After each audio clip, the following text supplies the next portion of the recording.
Bow, bow, bow. There we go. Alright, let's try that. Alright, so this'll... Alright, let's try that.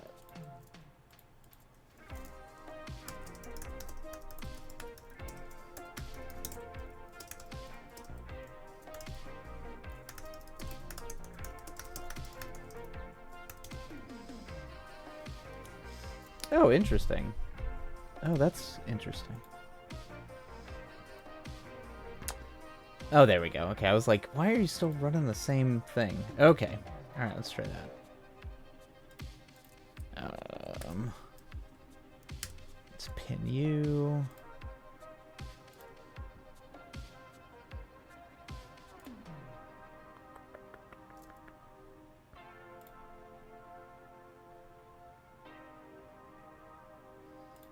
There we go. Okay. Alright, let's see. Okay, yeah, I haven't even bring up any of my other stuff, so that should, in theory, fix it? I don't know.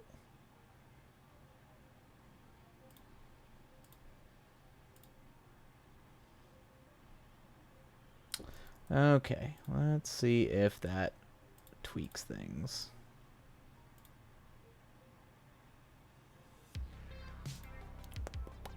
All right.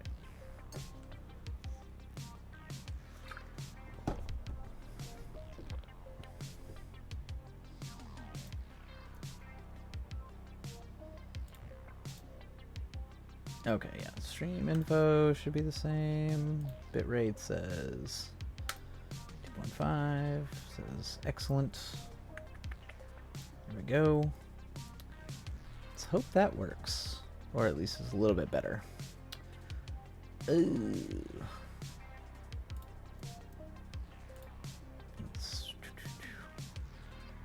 Now I want to try. Why wait to see if this fixed the issue? We'll try. Seems a little bit better this time. I wonder if it was Twitch's video player. I've noticed what was happening to Oizel is something that happens to me sometimes when I'm watching other streams. Oh, really? Okay. Is there a way to fix that without having to, like, restart the stream? Or is it just something that's, like, in their platform that gets wonky? Oh, no? Oh, jeez. Okay. Just happens sometimes. Okay, well, yeah. Because, yeah, for whatever reason, it looked completely fine on my end. Like, OBS wasn't freaking out, and my stream monitor was looking okay. Assume it's a server side. Yeah, that's fine. It doesn't really... It's not a huge deal for me to just quickly restart the stream. That's... I mean, it might be an issue if there's, like, a lot of people or for whatever reason that throws people off, but I think it should be okay. All right, so how does Gideon? Is that a colon or is that a command? Like the exclamation point command? I want to try it. I want to try the Gideoning because I love it. Or can I not do it?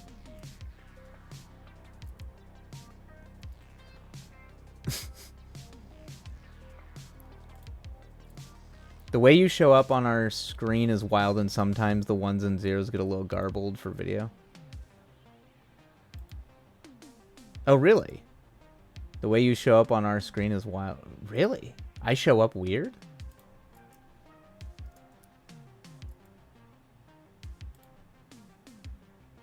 The ones and zeros get... Oh, interesting. That's concerning. I don't... Oh, no. The way, Oh, the back end. Gotcha. Good. I gotta make sure that I'm crystal clear with no pixelation. It's very, very important. To my vanity. No. No. Oh, there we go. Okay. Yep, so that shows up. Perfect. By Wide Hide, channel emote. Okay. You're all good for me now. No pixels. Huzzah! We made it, everybody. We no pixels. All right. Ah, there we go. And now the Gideoning shows up.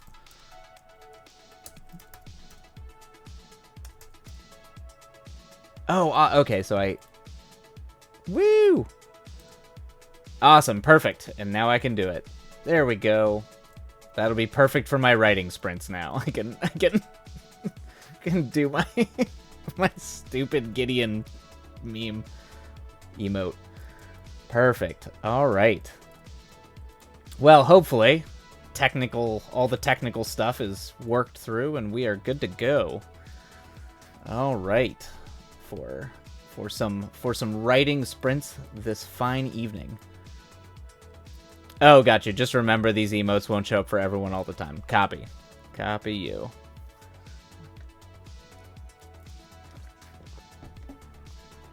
Is that just like a yeah. Do they have to like subscribe? Yeah. See, this is where I get confused. They have to like subscribe or have accounts with like all these other programs. I guess that's why channel specific emotes are good to have. Yeah, it doesn't show up for... Okay, gotcha, yeah. Yeah, that must be... But I can use my imagination. There you go, yeah. We'll just send the link, and then just be like, for those that can't see it. That's such an old way of doing it, but sometimes that's the way it's gonna have to be. That works. Okay, alright. So I think all of our things tech-wise should be good. Old would be sticking it on him and linking to it. That's true. That's the Reddit way. Yeah, the old Reddit, the old the Reddit / even pre-Reddit way. That would be old. But I'm just gonna go back to that. I understand that. I understand that process. It makes me feel safe. Anytime I have to learn this new stuff, I get scared. wanna hide. I don't like new things. I'm gonna start porching it soon enough. All right. You're not old. Hello. Yeah. No. I pretend to be old. I feel old sometimes, but I'm not that old. Not yet, at least. We feel old. Exactly. You know, I was born. I was, I'm from, I was in the 80s. It was, later 80s, but the 80s. But I feel like, life is, there's been a lot. Lots happened in those 30 some odd years. But one day we'll hit 50 and be like, wait a minute. Yeah, that's true. That is very true. Yep. It's like, oh, this is what it feels like to be old. Like, I don't know. I feel like I'm still already hitting that point where I'm like, oh, I just wake up in pain all of a sudden. That's a new thing. Can't just like, but I'm sure, watching, or I remember listening to my father when he was in his 50s. It sounded just grumpy. So I got that to look forward to. All right. Alrighty. But yes, before all the tech glitching, yeah, the Eldritch Gods in Old Mines, all that goody, all that stuff mixed with nature having deity expressions. I don't know. It's my jam. So, Gods of Old Appalachia is 100% up my jam. And there was a book I just read called Echo, that I really liked. That was about like a mountain being a god. It was very good. My birthday is in 11 days. I'm turning 32, but still haven't figured out when I suddenly entered my... But I still haven't figured out when I suddenly entered my 30s. Oh, man. Well, happy early birthday, though ideally I'm sure I'll be on and chatting before then, but if I don't, for whatever reason, if I suddenly get hit by a bus, happy early birthday. Yeah. I still have a hard time accepting that I'm in my 30s, and I'm 35, so I'm already like halfway through it, and I'm still like, wait, I'm 30? Why am I, what have I done? Where am I in my life? What's happening? So, but I don't know, 32, I mean, you did kind of enter your 30s in, like, like the year that vanished. Actually, yeah, you would have entered your 30s like right like right during COVID, or like right after, like towards like after COVID. So you would have been like, yeah, it would have been in the dark year where suddenly everything just vanished. Yeah, I'm sure that was bizarre. You know, be like, oh, yep, we were still in lockdown. Yeah, you were. Yep, you had your birthday immediately in that period. Yep. Because I think I'm 35 now. That would have been, 2023. Yeah. I mean, well, I'm sure. Yes, you were. Yes, you were one of the in proper Texas fashion. You literally had to enforce reason in your own household, and not and then be extra terrified everywhere else in Texas, because I'm sure that was horrifying. I did. Ugh. Having my mother be in Wyoming and my father being in Arizona, it was terrifying. I was like, they're gonna die. They're just 100% gonna die. because no one was doing any kind of lockdown in either of those places. I was like, great. My 70-plus-year-old parents are just gonna drop dead. I guess I turned 29. I mean, you were still in the middle of it. You would have been. I didn't do anything for 30 either. I mean, it just seemed like a constant state of the world ending. I think I had my 32nd birthday. I turned 33. I turned 33 my birth. That was during lockdown. I remember that's when it was during lockdown, and all of my friends and I, and by all of my friends, I think like 5 of us got tested and then went to my friend's backyard, and we all were distanced and around a bonfire. And that was my that would have been my 33rd birthday. Which I think was my first birthday in the pandemic, I believe. Look how practical you were. Yeah, I mean, we tried. I mean, hey, I literally dodged it until last year when I went to an anime convention I finally was like, screw it, I'm going to Anime Expo, but we all had masks and everything was fine, but they stopped enforcing masks inside, and of course you spend all weekend like drinking and hanging out and wrecking your immune system, and that's how I finally got COVID. So, but for the rest of it, I managed to dodge it for the 3 years leading up to that. My son turned 1 during the pandemic. We had a Zoom call for his birthday and dropped off single container cupcakes at people's. Oh, okay. Oh, you did we did that. That was like a whole thing. Yeah, we did the we 100% did the dropping off food and cooking food for people and then running it to people's houses. So that's super cute. That's awesome. That's, at least ideally your son will not remember like any of this. It's weird birthdays for sure, but like at least, for them, they're not. The people that I feel real bad for are like the ones you're teaching, like these like you have a memory box for them. Oh, that's cute.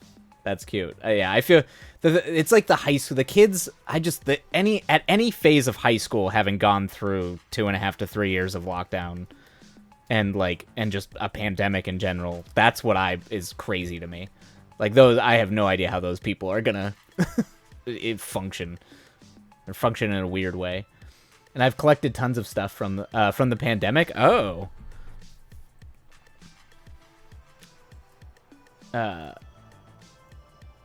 Oh yeah, their struggle, but yeah. I mean, yeah, you're on the front lines of that because you're teaching them, and they're like right now hitting college. Let's see. I have a class. I know you had a thing way up and I missed it. I have a class I'm taking this summer on myth and pop culture. And we have to do field research that uses myth in some form of entertainment. I might use old gods for it. That is dope, and I will never say no I will never say never. I will never say no to doing Old Gods for anything, because that's just great stuff. Oh yeah, but yes, yes, the COVID times, which I'm sure we'll all, that's another weird thing we've all lived through. All right, yes, at 8:30 Pacific time, it is time to get writing sprints in before I have to go to bed and then get up early tomorrow. So, let's go ahead and get started. I need to switch some things really quick.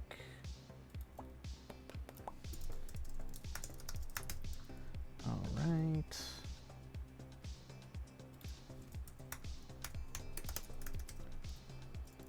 And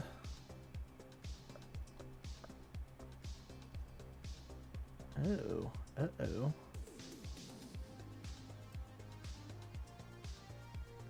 All right. Well, we'll just do this. Cool. All right. So let's go and switch music over and get to writing, everybody. So there we go. Perfect. All righty. All right, everybody. For everybody writing out there, I hope it is productive. And away we go.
Whoa.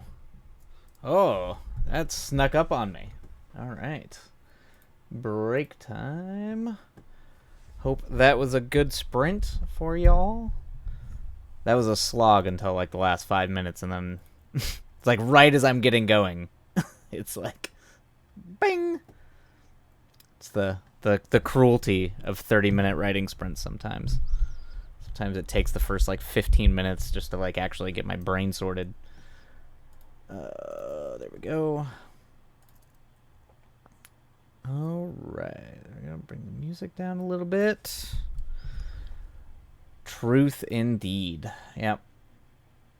Before I was streaming, I would do them in 50, and sometimes that would help, but even then, 50 is like long. All right. What are you working on, Oizel? Are you grading or something much more fun? Are you being responsible or free? Free to do what you will. You're making some good progress. I think I am. Hell no. Good.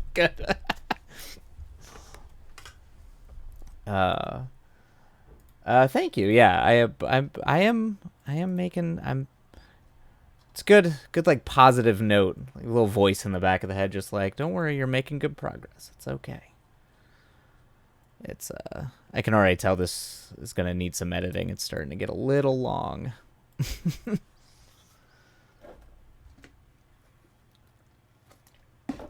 Oh, what do we got going on here?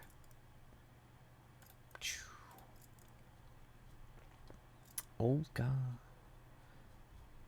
I'm actually amazed they have 3 seasons of Appalachia. That's right now. Right now, I'm trying to more fully develop the story concept for my previously mentioned novel that I had submitted to the workshop. Oh, awesome, cool.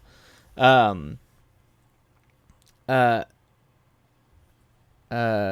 to workshop and merch. It's crazy. Oh, wait, merch like is in merchandising.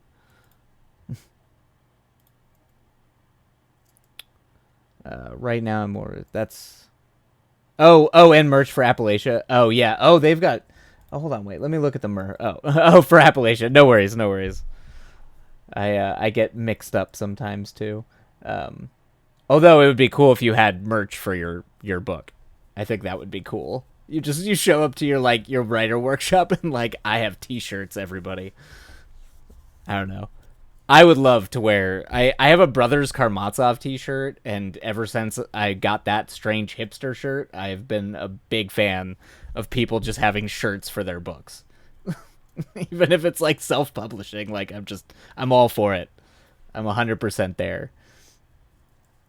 Oh my goodness, yeah, they do have a lot of. That's cool. Yes. Yes. Always have your merch. That's one of the first pieces of Russian lit I ever read. Really? Actually, you know what? I think. You know what? I think it was mine. I'm pretty sure I read the Brothers Karamazov before I ever read Crime and Punishment. Or like anything by Tolstoy. Oh no, no. I read Dostoevsky's Notes from the Underground. That was my first. That was my first little tidbit with Russian lit. But still. Um. Oh. Oh wow, Automod, you're. No, I'm allowing that. That's funny. I do like that the Automod got really mad about that. Apparently, Oizo. Yeah, that was weird. Apparently it. That's me. I like add permitted term. Me hate Russian. So you turned into the Hulk and started spouting your hatred for the Russians. Apparently, no. Ivan Ilyich made me hate Russian literature. Oh, that's funny. Oh, Ivan is that's that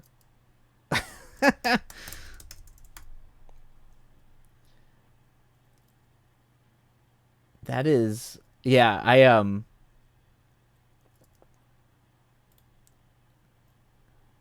Yeah, oh, gotcha. The death of Ivan. Okay, yes, yes. That's like one of those terrible. Yeah, it's I like that. It's terrible. It's I don't think I've read it. I'm familiar with it. Um. Oh, that's right. Yeah, because that's Tolstoy. Um.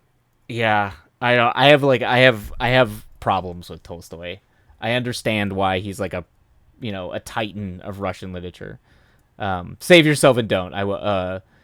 So I have a funny story. Oh, I'm ready for it. I am absolutely ready for whatever your funny story. Uh, man doesn't want to die. Man dies. End of story. End story. Okay. I believe what we in our philosophy school call that deeply existential, profound existential insights is you don't want to die and then you do. And so, do you have deep thoughts about that? At Duke, we had a faculty and resident. Oh boy, this is going to be an academic thing, and if it has anything to do with, I was an English minor and a philosophy major. I know these pretentious assholes sometimes. Um, where a professor lives in the wait, what? A professor lives in the freshman dorms? That's allowed?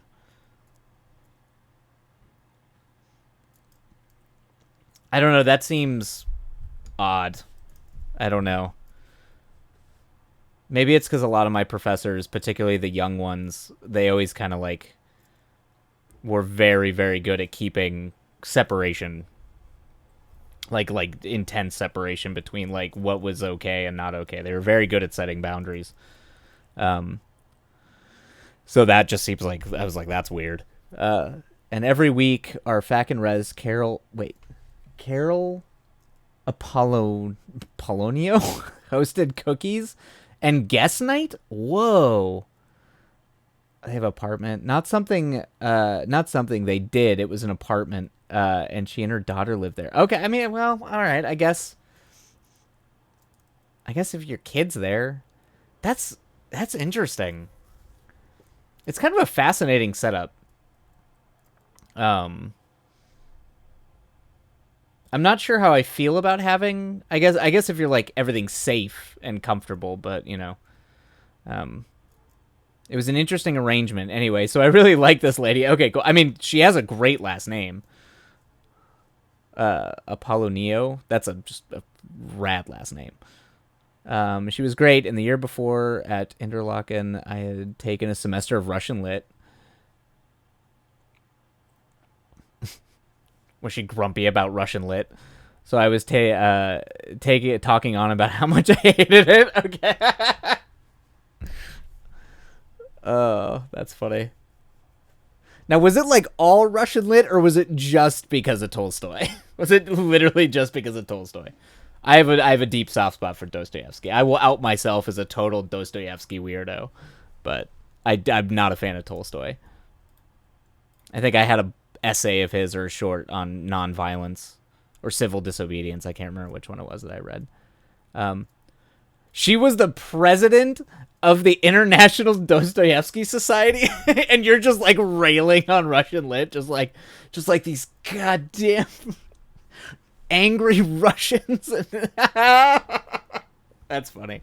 That's awesome. And you're I hope it was so bad. I just hope that I just hope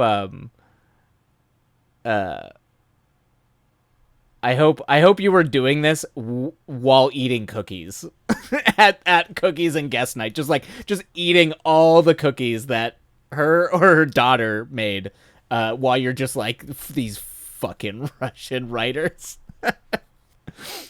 But to her credit, she laughed it off and managed to convince me to take her class. Oh, that's cool. I mean, that's well done. You know, it was so bad.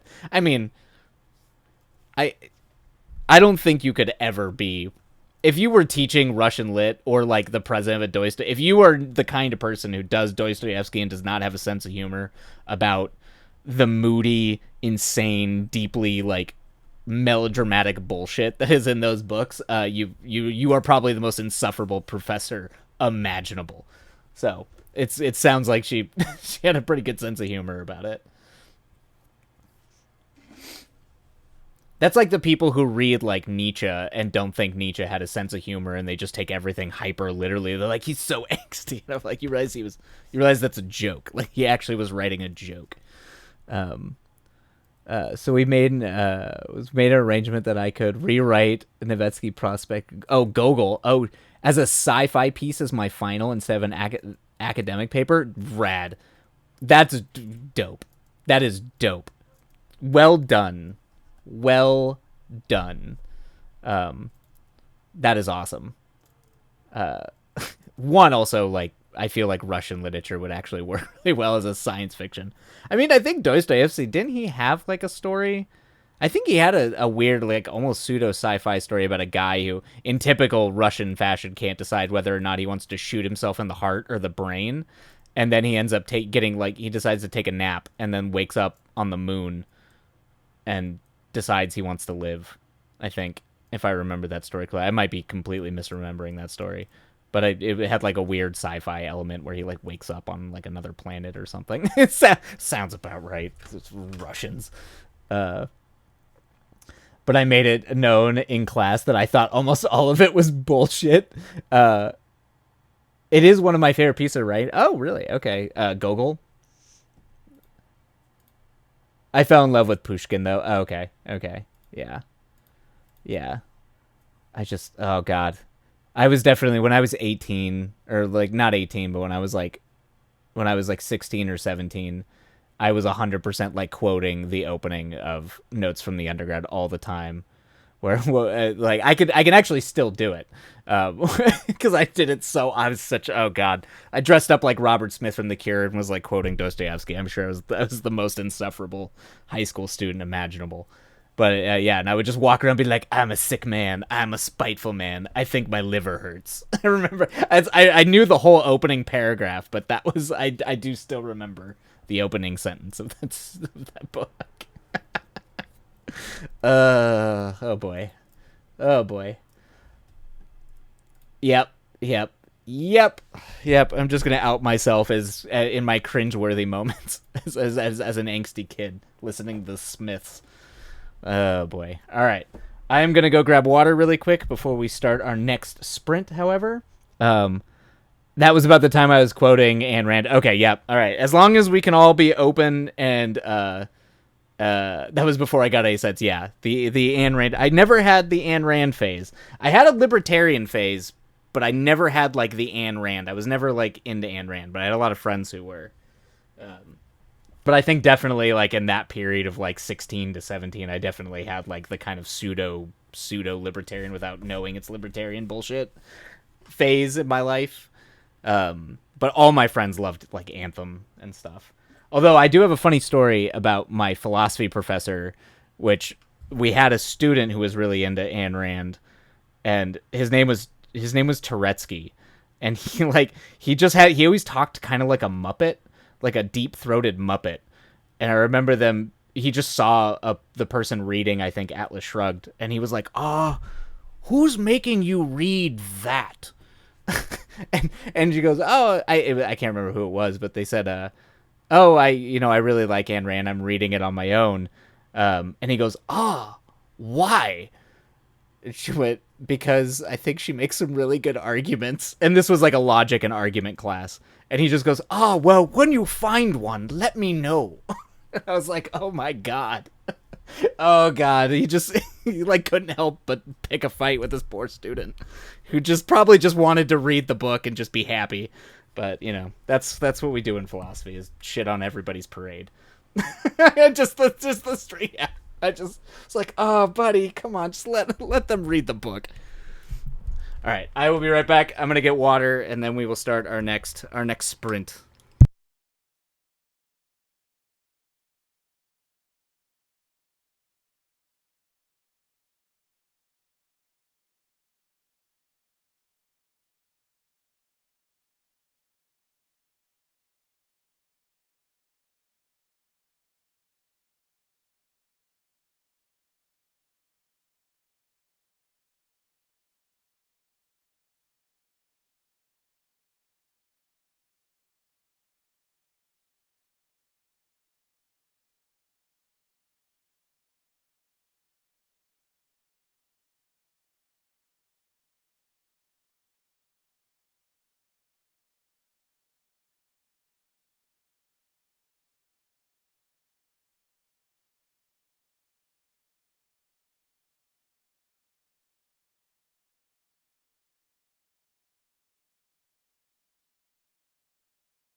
Okay. All right.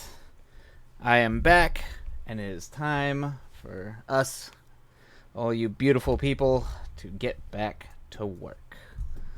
So we'll go ahead and start the clock, and we'll see you on the other side. Happy writing, everybody. And away we go.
And there we go. Riding sprint number 2 is down.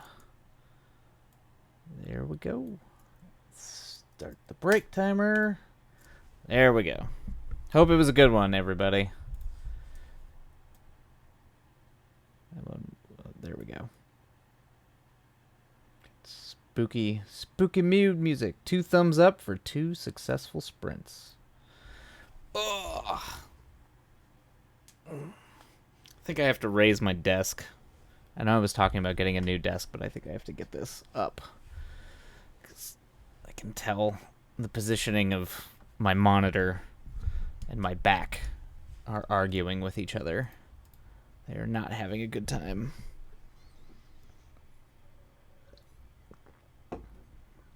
My old man back. All right. You can get a very desk riser. Yeah, that's... I think I probably should get something. The problem is that my desk is very... It's kind of rickety. It like made it in here, and I've been scared to do anything with it because I'm worried it's going to fall apart.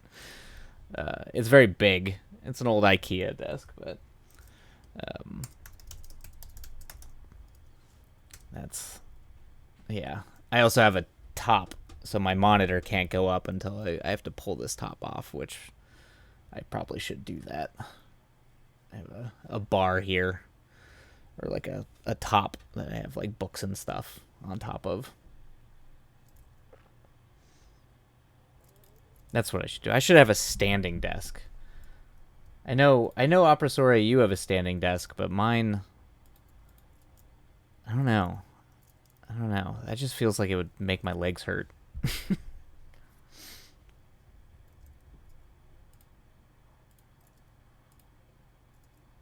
Because I can... Don't you have a standing desk? I'm pretty sure your desk can convert into a standing desk. Or it, like, rises. I think. Doesn't it? Or maybe I'm wrong. I thought yours did.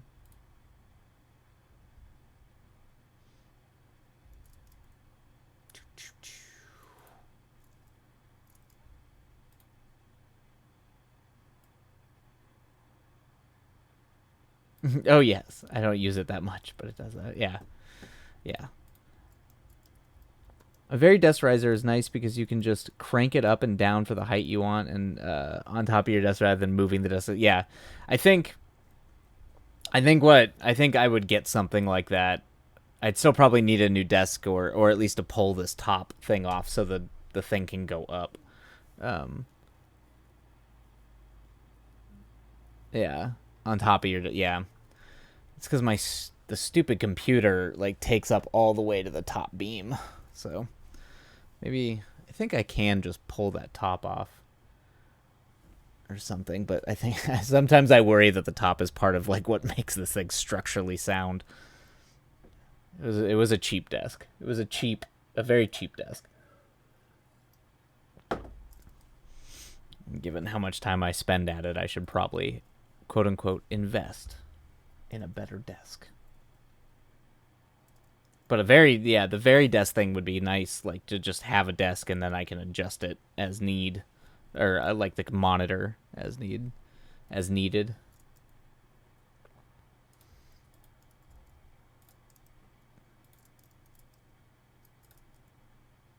How much are those?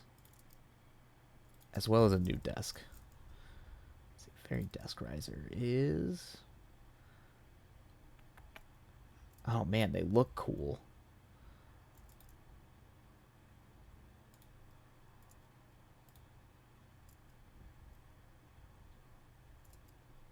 Oh, nifty.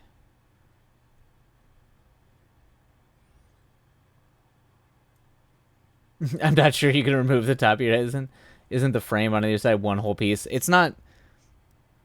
Yeah, the frame, I think you can, but I think that it's like part of the structural soundness of the desk. I think if I remove it, at that point it just like it'll wobble because it needs that one, the top beams on the left and the right side are necessary to the desk. I bought a very not upgradable desk and it makes me very sad. but it was also a cheap desk at the time.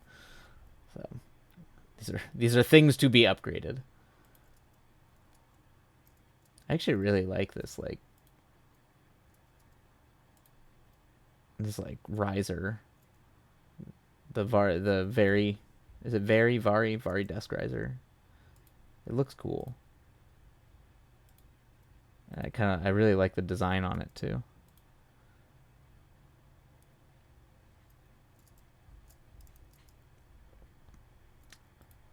Help me with my back problems.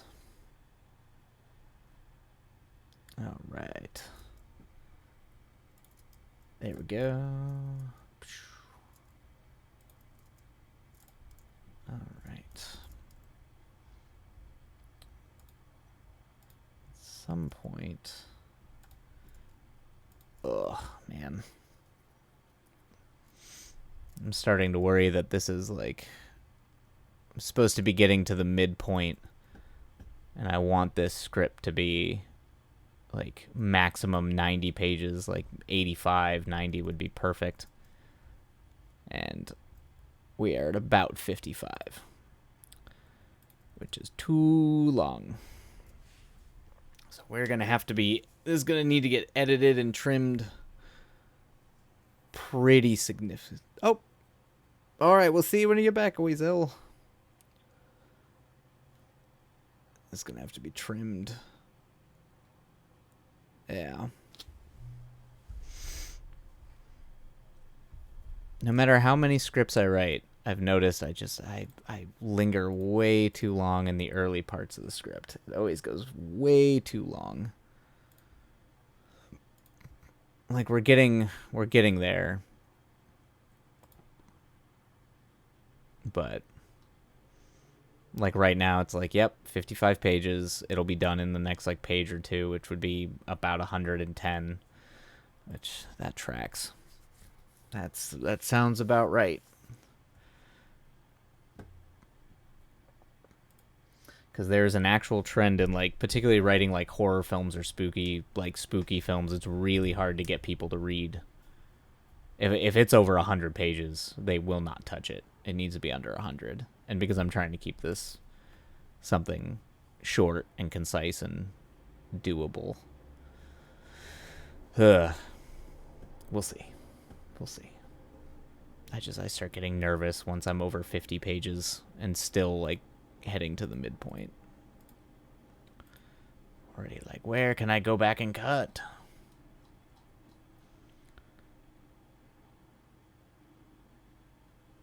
If it helps, I've spent the last 3 days trying to style a 10 question form. Oh, really? Is that for a 10 question form? Oh, like questions on a web page? That's what you've been trying to do? Oh my god, that's taking 3 days? Oof. It shouldn't be taking this long? Yeah, it... Why? Why is it taking me so long? Usually I can trace it back. At least in this case, I can trace it back to one dialogue scene. It's usually like either... Yeah, there's usually something in here that you're like, oh, this is way too long. And needs to be cut. I mean, there's a lot of like meandering that I can probably trim up, is my guess. Like how long is before, for a movie like this, before it goes to shit?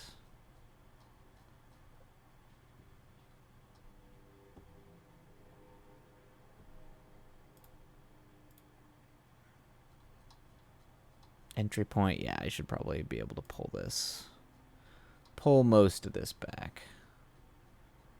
Yeah, see, this is a pretty hefty... this is pretty hefty.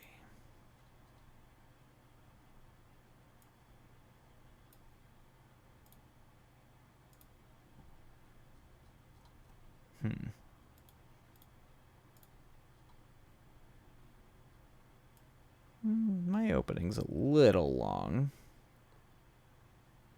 Maybe. I don't know. There's a lot that happens, so. But I can probably trim it up.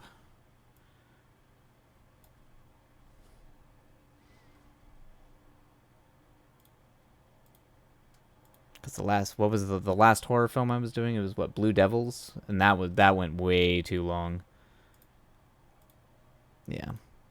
Oh, and there we go. Oh boy. All right. It's back at it, everybody.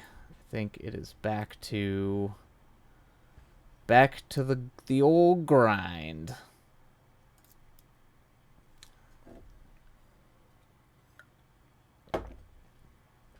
All right. Alrighty. And here we go. Let's go ahead and there we go. All right. Third writing sprint coming up, everybody.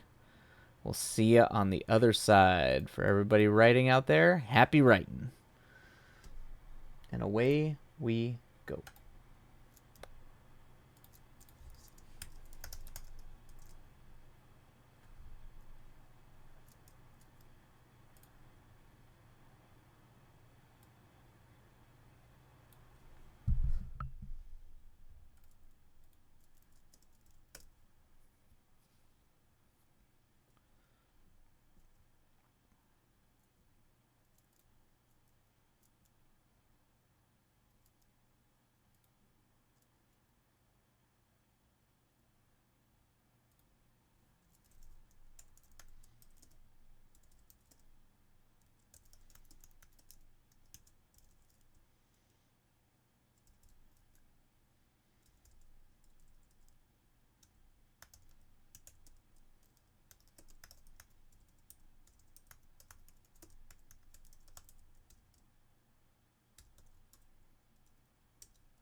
Whoa, raid by Coffee Quills. Welcome in, everybody. We're doing writing sprints, so feel free to join again. I hope you all had some productive writing.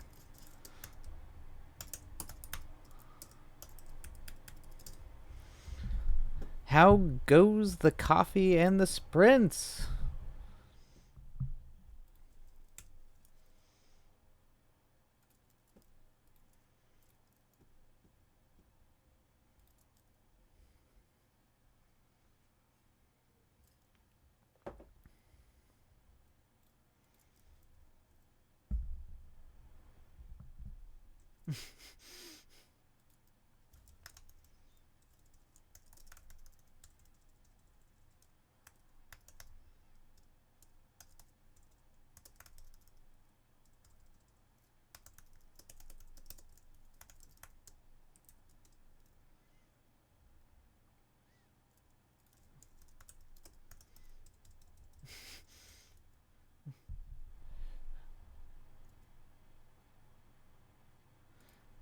Yes.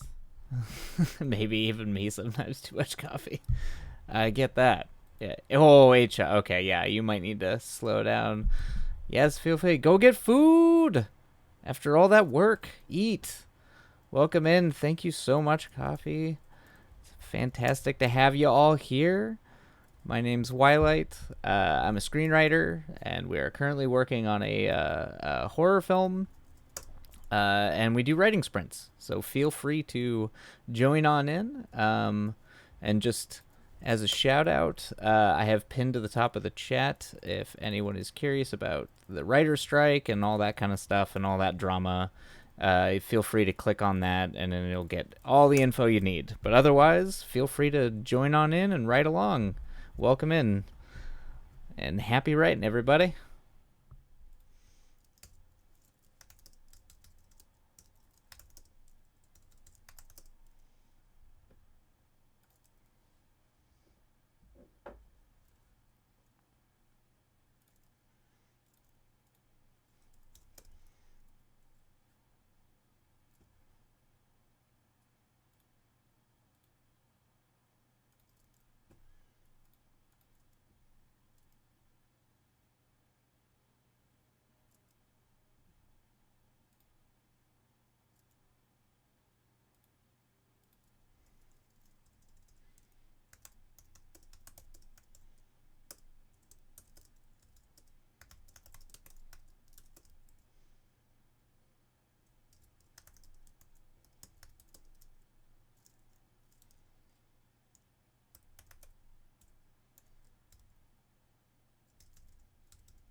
And that's another sprint down.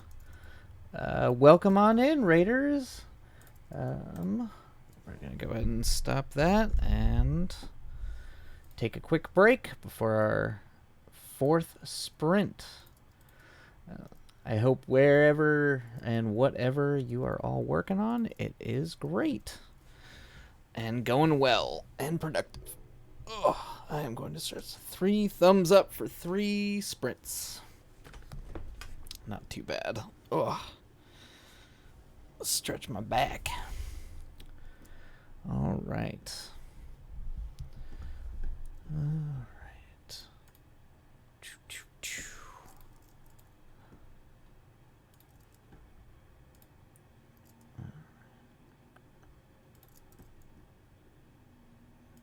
Got our mood music on for the night, since we're writing creepy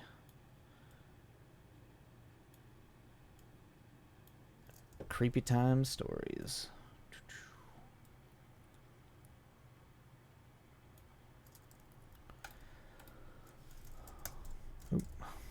Oh, all right. I am actually going to go and hydrate myself really quick, but I will be right back.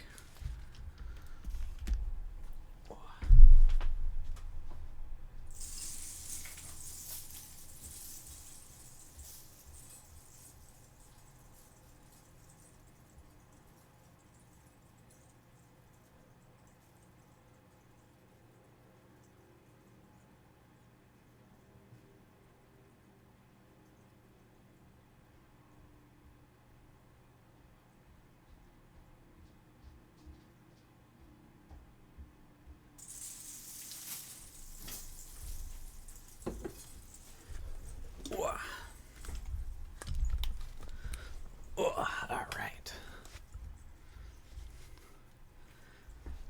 It's funny writing. I feel like I've written enough horror films at this point that I can start seeing myself repeating.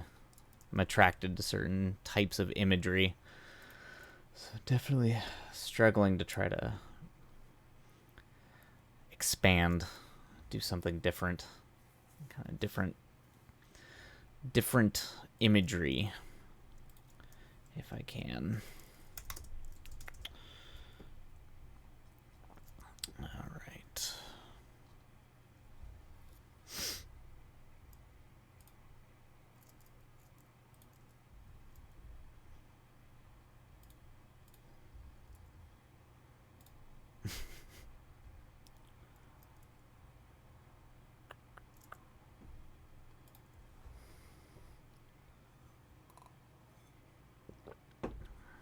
Oh, man.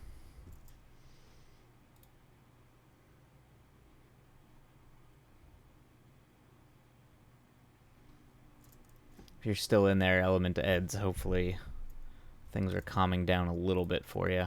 I was going to say 8 shots. That's a lot of coffee. I think I would actually die from that much coffee.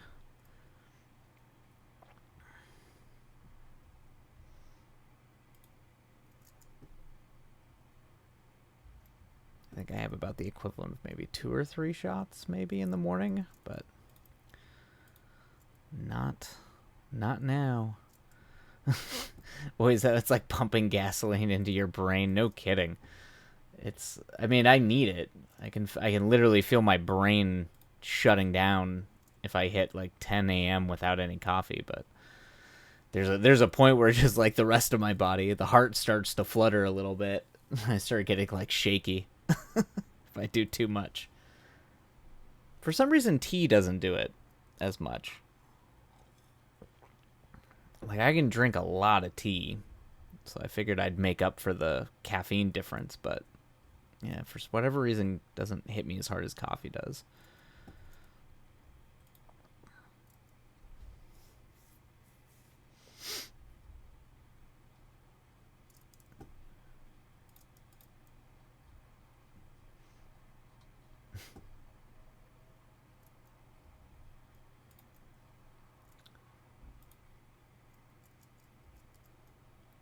Where are we going here? All right.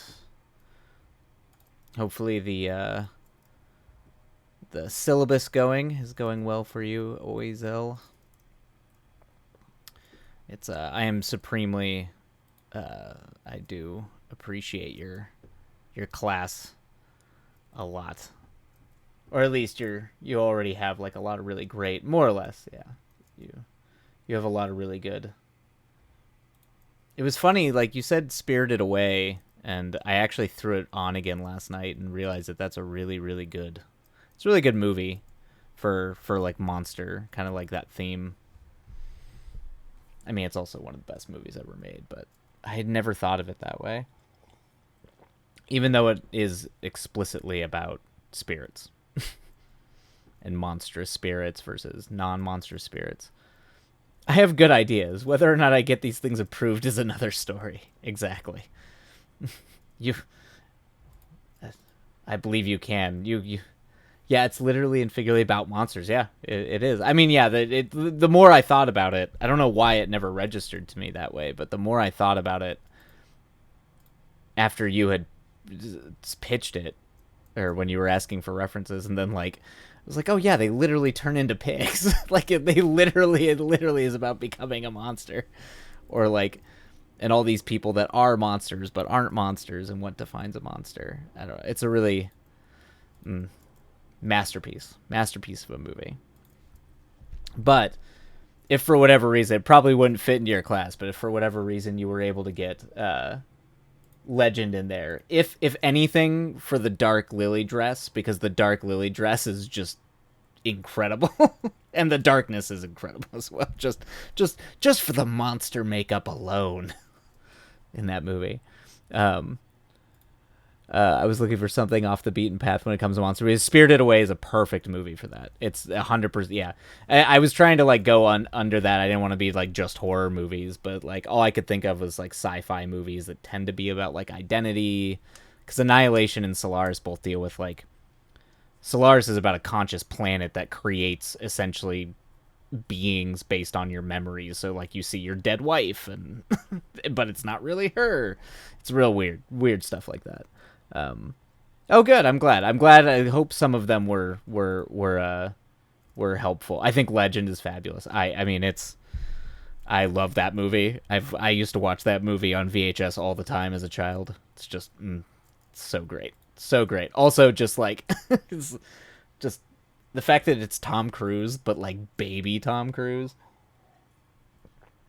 It's fantastic. Maybe around a 100%. I would 100% be on board with you having like Ginger Snaps be in a college class about monsters. It's perfect. It makes sense. It exists in that world. So I think you should. I think even if you don't necessarily get it approved, you just kind of like sneak it in there just a little bit. Just be like, "Yeah, watch some Ginger Snaps."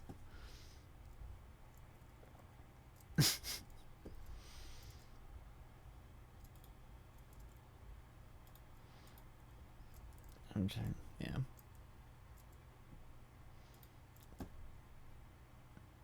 I know you mentioned. I think I remember you mentioning Legend or Labyrinth too. Labyrinth is like everybody, for whatever reason. I love the Dark Crystal. I was just a dark, even though it's like kind of a nonsense story, and they just kind of like sing the problem away at the end, which is really weird. But I remember watching Labyrinth and just being like, is it appropriate for David Bowie to have that cod piece? That's like all I could think about was like, that cod piece is odd. Um, I'm leaning towards the land of Island. That's a great. I didn't even think of that. Island of Dr. Moreau. That is, yep. Camille of fantastic, yep, and Devolution for the books. Camille is like, that's prime. That's also classic. Yes, I want to put it alongside Goblin Market. Dark Crystal's your jam. Yeah, I love it.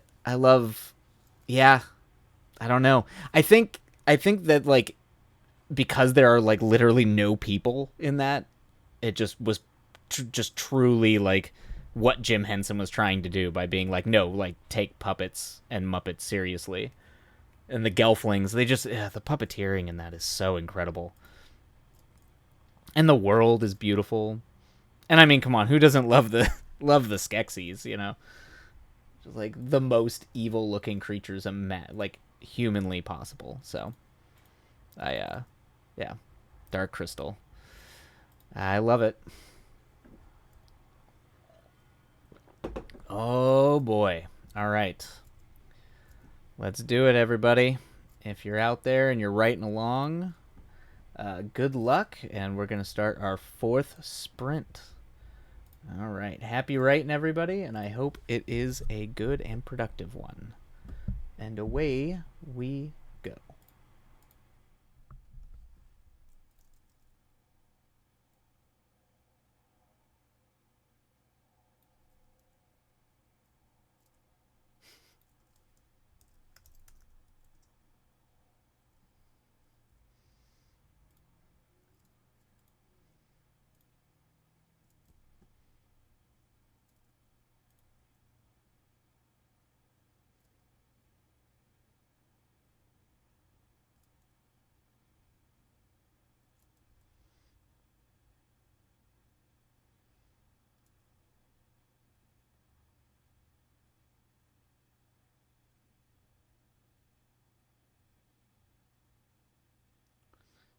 Ooh. Oh, that's going to take some thoughts. That's for World Lit. World Lit 1.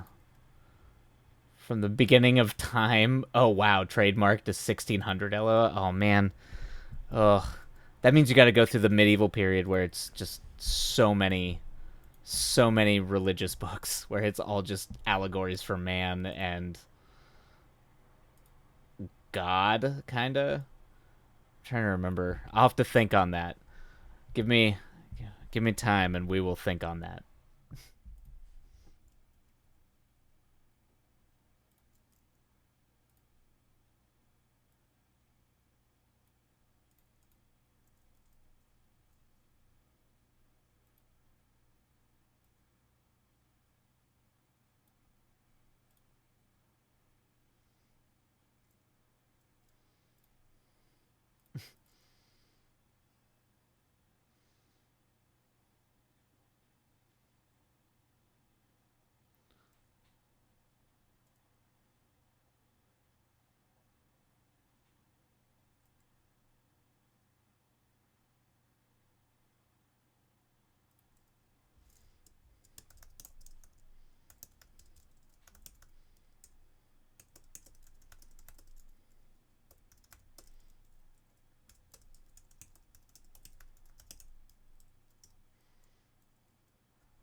Oh. Oh, snuck up on me. Woo! There we go, everybody. Another number 4 is down. I hope it was a productive writing sprint.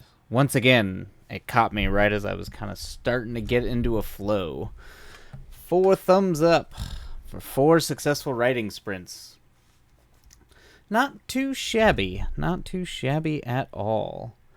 But yeah, I hope it was good for everybody out there writing along. Oizel, yeah, you've got, man, you got some recommendations. I'm actually curious now, because there's like a bunch of mythology. I wonder, when was Le Morte d'Arthur written?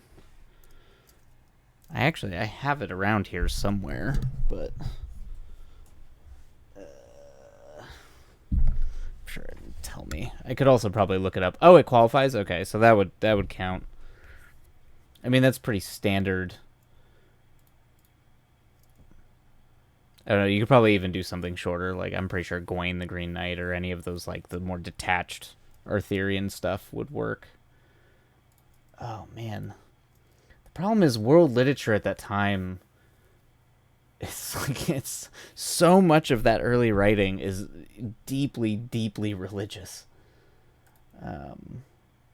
And it's very, like, you know, and a lot of the actual, like, narrative stories, particularly from, like, medieval Europe, were, like, everyman stories where it's, like, just clear, like, the same allegory about, like, it's, like, they're all the exact same allegory about, like, man finding, like, redemption and God and all that kind of nonsense, you know.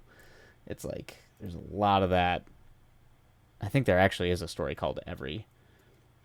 Oh, wow, yeah. Duh.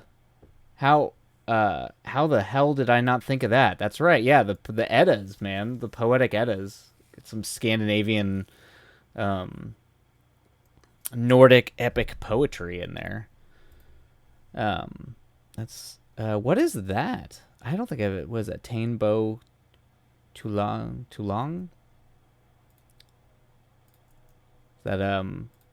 Is that like old? That might be. Is that like an old Chinese myth? It's not like the Monkey King, is it? That's Oh, it's the ancient Irish epic. Oh, I don't think I've ever read that. Following some of the Celt gods. I have not read that.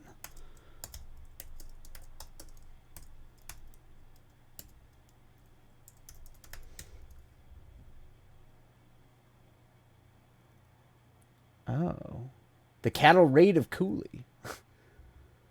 The Irish Iliad. Oh man, I'm gonna check this out. I've never read this. This is new to me. That's cool. I could go for some old Celtic epics. Were there ever any good translations of like but yeah, this is not my forte in lit outside of like mythological epics. Yeah, I'm like, okay, well, you can't do the Iliad, you can't do the Odyssey. I mean, I guess you could, but they're probably going to cover that, and I'm assuming they would have covered that a million times over at that point, right? At least the Odyssey. I feel like they teach the Odyssey all the time. Let's see here. What is the name? There's what is that old Chinese epic? It's the one that the Monkey King story comes from, but it's from a specific set of books. When was Arabian Nights written? 1001 Nights.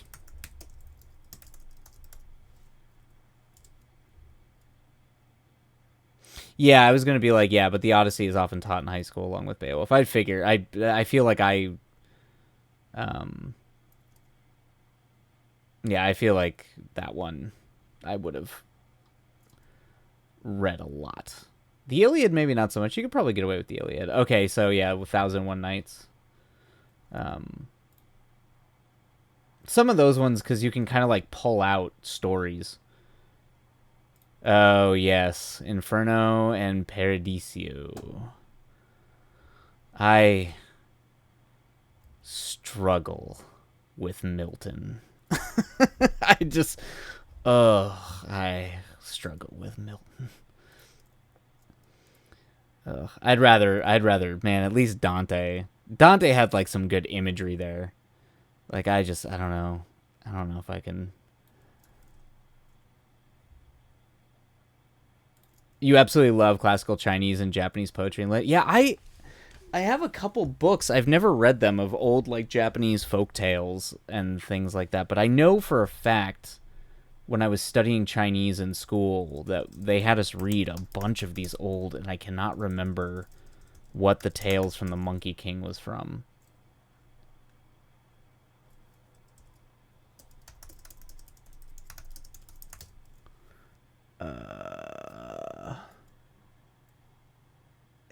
It's specifically yeah, the story I know is called Journey to the West, which actually is like has a really weird like political like pseudo religious thing where like if you ever read it it's like Buddhist propaganda against the Taoists. And so it's like the Taoists are all these like jerks and bad guys, and they're like having to fight. I don't know. It's like it's clearly got like kind of like a weird, if you know what was going on at the time when it was written, it has like this weird propaganda angle that's really funny. Um, I read the Pillow Book of Sei Shonagon, and that's how I discovered my oh, cool. I've heard of the Pillow Book. I've never read it though. I wonder if that's in my book. Let me see. Like I remember like so Qui-Gon. I'm a huge Japanese cinema is like that's my jam. Like that's just I am obsessed with Japanese cinema. Their aesthetic, the way they like to tell stories, I prefer over like Western narrative. So I've always wanted to go back and do more like classic Japanese folktale stuff, or even like old Chinese folktales. Ooh, Journey to the West is I think just after my oh no, my cutoff if I remember. It's very possible. It's very possible. I can't remember. You might be able to like argue. Okay, yeah. Okay, I'll have to pick up that Pillow Book at some point. What? Let me see when the Journey West was written. There might be an earlier version of it too that you might be able to get away with.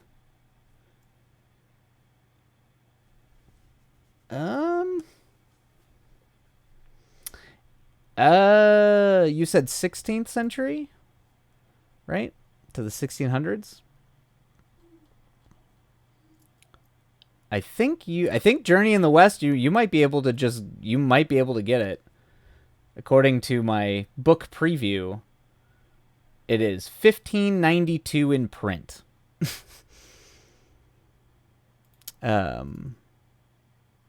Yep, so technically you would make the cutoff by 8 years. Author Wu Chengen. So the question begs whether I go a mile wide and an inch deep, a survey course, or select just a few books to go deeper. That's a good point. You said it's a dual course. I'm trying to. So my honors English class in high school, which was better than almost every English class I took in college, almost every English class, was a world literature class, and I vividly remember my teacher doing like you essentially like every person had to like read their report on a book in front of the class for every area, and it was like geographic. So like we did the Bible, we did the Quran, which was wild that we did the Quran at between 2000 and I was there from 2002 to 2006. So it was a charged time to be having students read the Quran, at least politically in Arizona.